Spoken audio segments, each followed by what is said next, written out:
이 시간 우리에게 말씀을 전해주실 목사님은 우리 박한철 목사님입니다.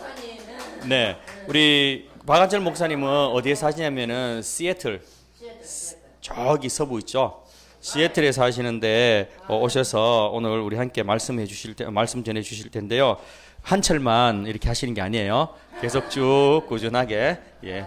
문한철이라고 목사님 친구가 있는데 우리 또 박한철 목사님.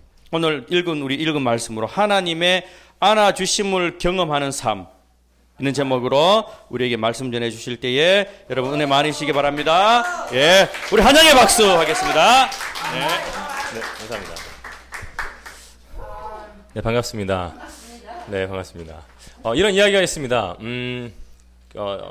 김기동 집사님, 지금 고구마 전도왕 김기동 집사님 지금 목사님이 되셨는데요. 그분의 일대기를 잠깐 얘기하고 말씀을 진행하겠습니다. 그분이 이제 사업을 하다가 쫄딱 망했답니다. 너무 힘들었답니다. 그래서 집을 얻으려고 하는데 집이 구해질 수가 없는 거예요. 조그만 자그마한 돈을 가지고 구해줄 수가 없었습니다. 그래서 이 집사님이 이제 여러 군데를 다녔는데 싼 집이 하나 나온 거예요. 그래서 여기가 왜 이렇게 싸냐고 물어봤더니 여기가 귀신이 나오는 집이래요. 너무 무서워가지고 사람들이 이따가 도망간더래요. 그래서 자기가 이제 집사니까 괜찮습니다. 그래서 들어갔습니다. 그날 밤이었습니다. 잠을 자려고 하는데 잠이 왔겠습니까? 여러분들은 잠이 왔겠죠. 믿음의 사람들이니까, 그렇죠? 그런데 이 집사님 잠이 안 오더래요. 너무 안 오더래요. 너무 무서웠답니다. 그래서 아내들 부르고 자녀들 다 불렀습니다. 기도하기 시작합니다. 하나님 아버지 무섭습니다 하면서 막 기도하기 시작했어요. 실컷 기도하고 있는데 갑자기 그만해 하는 소리가 들리는 거예요. 이게 뭔 소리야? 그래가지고 예수님의 스트가 물러가라! 뭐 이런 식으로 막 기도했대요. 근데 더 그만해 라는 소리가 들리더래요. 더 힘차게 예수님의 이름을 외쳤습니다. 그런데 계속해서 들리는 거예요. 그런데 갑자기 옆에 있는 아내 집사님이 손을 딱 뿌리치더니 여보 손 아프니까 그만 잡으라 그랬지 하면서 뭐라고 막 그랬다고 합니다. 그날 밤 편안하게 자놨다는 얘기가 있습니다. 여러분, 하나님의 안아주심을 경험하는 삶은요 두려워하지 않는 삶입니다. 늘 힘이 있는 삶이죠. 오늘 말씀에서 보면요 이스라엘 백성들이 광야에 들어갔습니다. 그런데 물이 없었습니다. 물이 없다고 원망을 하게 됩니다. 그 다음 장에 가니까 출애굽기 15장에 가니까 고기가 없다고 또 아우성치고 있어요. 또 그 다음 장에 가니까 또 물이 없고 야채가 없다고 엉엉 울기 시작합니다. 그런데요 그들이 광야에서 아마 1년이 지난 것 같습니다. 가축이 쓰러집니다. 사람들이 힘들어합니다. 이들이 너무나 짜증나고 너무나 고달팠습니다. 너무나 힘들었기 때문에 돌을 들어서 모세를 치려고 했습니다. 얼마나 힘들었으면 그랬을까요? 그런데요 모세는 이스라엘 백성들이 이렇게 얘기합니다. 오늘 31절 말씀 볼까요? 31절 같이 한번 읽어볼까요? 31절입니다. 시작. 광야에서도 너희가 당하였거니와 사람이 자기 아들을 아음같이 너희 하나님 여호와께서 너희의 행로 중에 너희를 아느사 이곳까지 이르게 하셨느니라 하나. 보세요. 부모가요 자녀를 아는 것 같이 하나님께서 우리를 안으셔서 이것까지 왔다라고 고백합니다. 그런데 이스라엘 백성들은 믿지 않아요. 왜냐하면 너무나 힘들었기 때문에 그래요. 너무나 고달팠기 때문에 그래요. 여러분 광야가요 언제 끝날지 모르는 상황이었습니다. 가나안까지 가려면 7일에서 열흘이 걸리는데 그들은 1년이 넘었어요. 근데도 변한 것은 아무것도 없었어요. 얼마나 힘들었을까요? 그런데 모세는 달랐어요. 그도 같이 힘들었습니다. 모세라고 해서 구름 타고 다녔을까요? 찝차 타고 다녔을까요? 그렇게 믿고 있나요? 아니죠. 모세도 똑같이 걷고 똑같이 힘들었습니다. 그런데 모세의 시각은 달랐어요. 어떤 시각이냐면 하나님께서 여러분들을 여기까지 부모가 자녀를 아는 것처럼 여기까지 왔어요. 함께 안고 왔어요. 라고 이야기하고 있다는 거예요. 그의 시각은 달랐다라는 것이죠. 세 가지로 볼 수 있는데요. 30절에 보면 뭐라고 기록하고 있냐면 이제도 너희를 위하여 싸우실 것이며 하나님 우리를 대신해서 싸우신대요. 즉 이게 무슨 말이냐면 하나님께서 너희를 지금까지 보호하고 있는 거야. 지금 너희가 이렇게 걷고 있는 것은 지금 병들지 않고 이렇게 걷고 있는 것은 하나님께서 너희를 보호하고 있다는 거야 라고 이야기하고 있는 거예요. 두 번째는요, 이곳까지 이르게 하셨느니라. 보세요. 배고플 때는요, 뭘 주셨습니까? 만나와 메추라기를 주셨어요. 목마르다 할 때는요, 물을 주셨어요. 지금 우리가요, 이렇게 살 수 있는 것은 하나님의 은혜입니다. 믿으십니까? 하나님께서 이곳까지 이르게 하셨다. 세 번째는요, 너희의 행하신 길을 지시하신 자니라. 보세요. 하나님께서 이스라엘 백성들을 불기둥으로 구름기둥으로 인도하셨대요. 광야는요, 어디로 갈지 모르는 곳이에요. 그런데 하나님께서 너희를 불기둥과 구름기둥으로 인도하고 지시하고 있어. 여러분, 앞길이 막막하고 때로는 불안합니까? 하나님이 여러분의 삶을 예비하셨습니다. 분명히 예비하셨습니다. 왜냐하면 하나님은 우리의 아버지이기 때문에 그렇습니다. 하나님은요, 우리를 안아가지고요, 우리와 지금 함께하고 있습니다. 믿으십니까?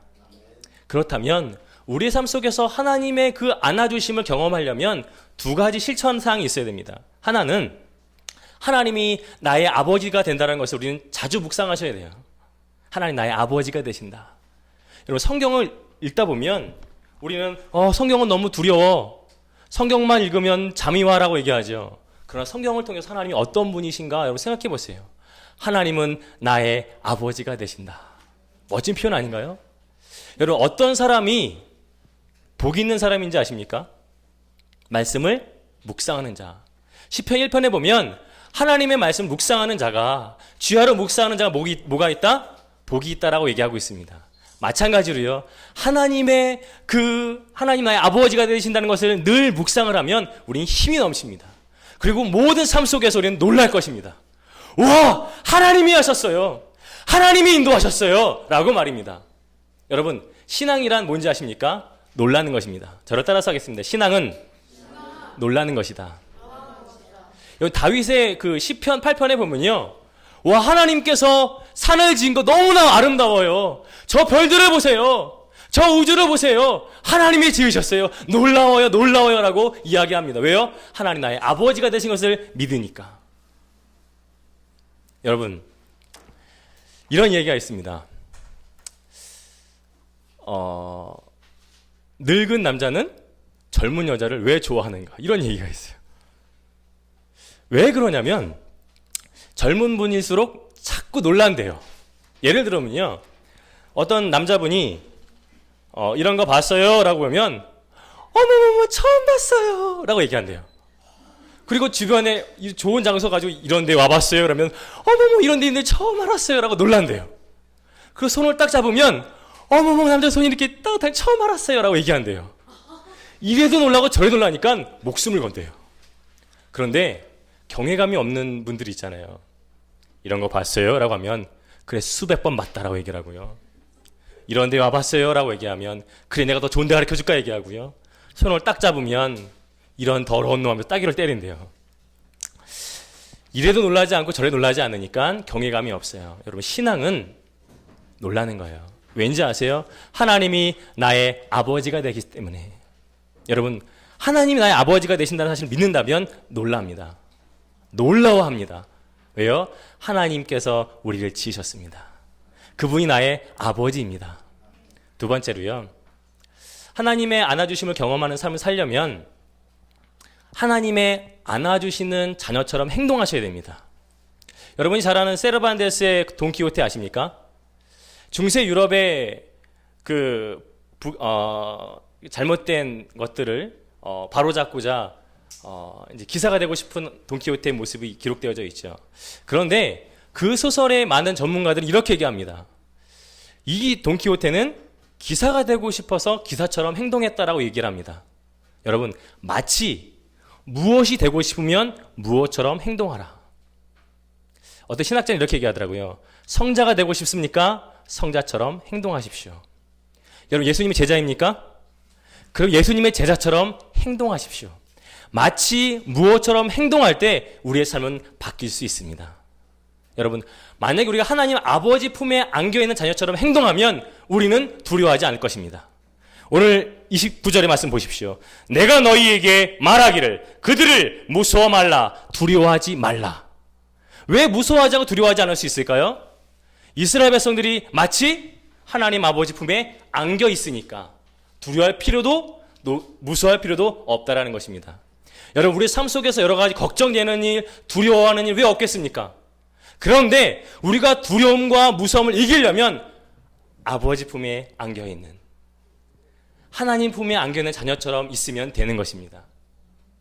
여러분, 자녀가요, 부모랑 있을 때 무서워하던가요?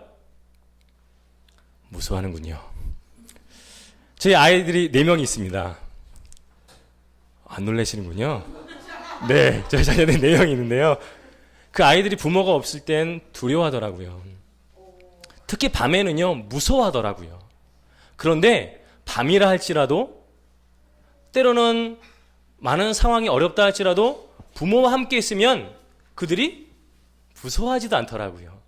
두려워하지 않더라고요. 왜요? 부모와 함께 있으니까. 마찬가지로 우리가 하나님과 함께 한다는 것을 늘 믿고, 우리가 하나님 품에 늘 안겨 있다는 것을 늘 믿는다면 우리는 이 인생 두려워할 필요도 무서워할 필요도 없습니다. 왜요? 우리는 하나님 품에 안겨 있기 때문에 그렇습니다. 우리는 이렇게 외쳤으면 참 좋겠습니다. 나는 하나님 품에 안겨 있는 사람이야. 하나님의 사랑받는 자녀야. 내 영혼아 두려워하지 말라. 저를 따라서 할까요? 나는 하나님 품에 안겨 있는 사람이야. 나는 하나님의 사랑을 받는 자야. 내 영혼아 두려워 말라. 여러분 하나님 품에 안겨 있는 사람입니다. 왜냐하면 하나님 나의 아버지가 되시기 때문에 그렇습니다. 그럼 기도하겠습니다. 참으로 좋으신 하나님, 우리 인생이 이스라엘 백성들처럼 때로는 보이지 않고 때로는 앞이 캄캄할 때가 참으로 많이 있습니다. 그러나 오늘 이스라엘 백성들에게 말씀하신 것처럼 우리를 하나님 품에 안겨주셔서 이곳까지 오게 해주심을 너무나 감사를 드립니다. 늘 아버지 품에 안겨있는 자녀처럼 우리가 늘 담대하게 인생을 살아가게 하여 주시옵소서. 하나님이 나의 아버지가 되심을 참 감사를 드립니다. 아버지가 되심을 온전히 믿고 이 인생을 당당하게 멋있게 살아갈 수 있는 우리 모두가 될 수 있도록 인도해 주시옵소서. 주님 사랑합니다. 예수님의 이름으로 기도드렸습니다. 아멘.